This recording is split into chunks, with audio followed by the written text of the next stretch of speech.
According to my mileage-based maintenance log, it's almost 5,000 miles since I've replaced the chain on my 9-speed Shimano drivetrain. As the chain is used, the connecting points wear and the space between the rollers becomes longer. If that space becomes too wide, the chain will wear the sprocket teeth wider and you may have to replace the cassette and the chain rings. Until 2017, Shimano did not make a quick link. Currently, quick links are not available for 9-speed Shimano chains. I'll use a chain tool and connecting pin method to replace this chain. To check the chain for wear, I position it into the two largest sprockets.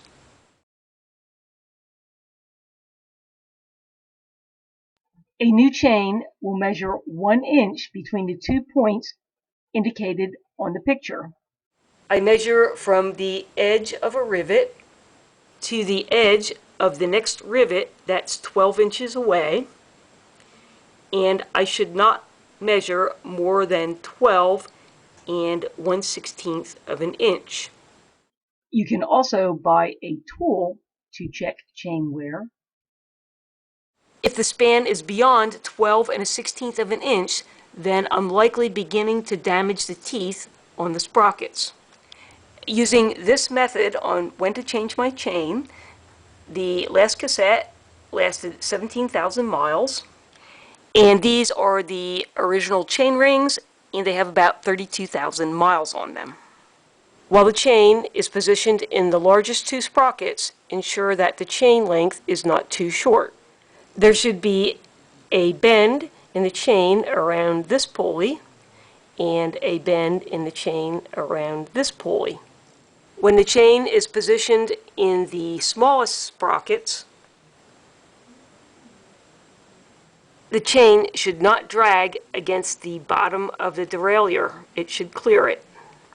If you're changing the size of the cassette, or you think the chain length may be incorrect, find the model number on the derailleur. Then go to the Shimano website where you should be able to find documentation for all of your components. Here is part of the service instructions for the RD6500 showing the correct chain length. It also lists the compatible Shimano chain part numbers. Another method that should get you a compatible chain is to count the sprockets on the cassette. This cassette has 9 sprockets, so a Shimano 9-speed chain should be compatible with my drivetrain. Chains come in different lengths. The larger the sprockets, the longer the chain you'll need. You'll need a chain tool that's compatible with the width of your chain. The chain is positioned in the smallest sprockets. By pushing forward on the derailleur, that will release some tension from the chain, and I can drop it off of the chain ring. To remove the old chain, I'll use the chain tool to push out one of the pins. If you plan to reconnect the chain, read this note.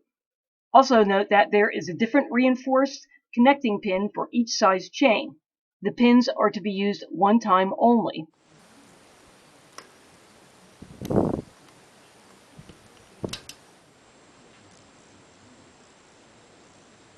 Ensure that the chain tool is hitting the center of the pin and driving it straight through.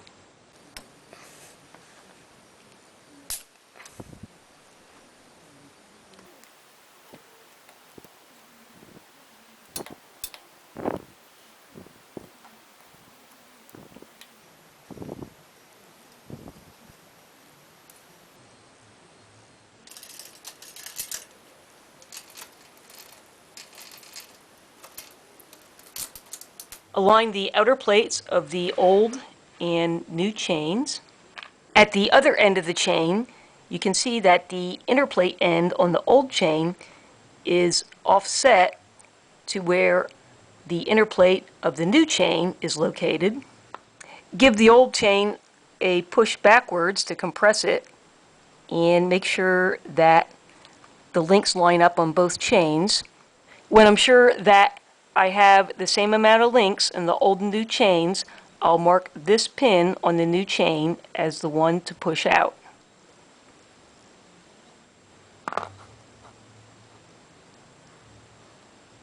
Some Shimano documentation recommends inserting the reinforced connecting pin in the same direction as the original pin was pushed out. 10 and 11 speed chains are directional and must be installed with the writing on the chain facing outward.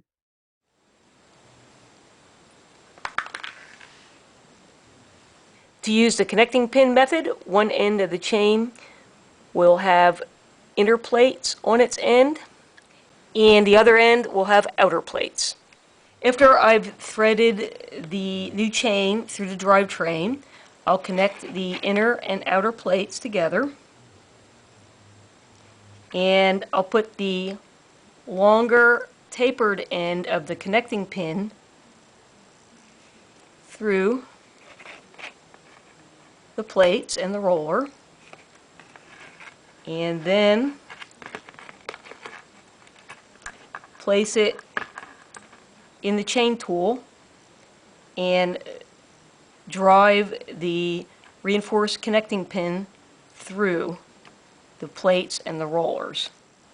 I'll drop the end with the wide plates through the pulley wheels and have a little bit of help from Melvin. You want to make sure that there's a little tab here. You don't go over top of the tab. You want to go between the wheels and this tab and drop it through.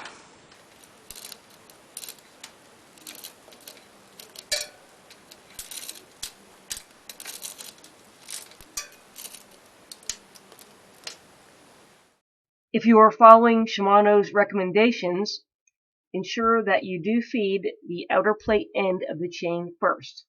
Then feed it onto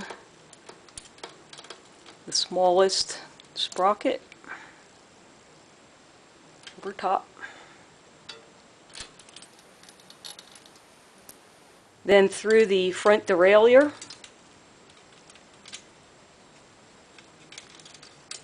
and around the bottom.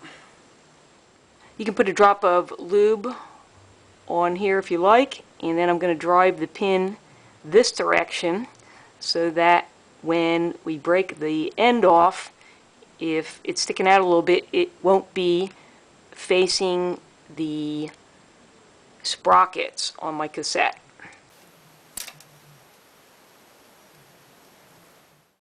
At the time of making this video, all chains except 11 speed chains should have the connecting pin installed as shown here. 11 speed chain pins should be installed in the opposite direction as I've shown, and a small amount of the pin should be protruding. Then you use this end of the tool to snap the end of the pin that's sticking out off.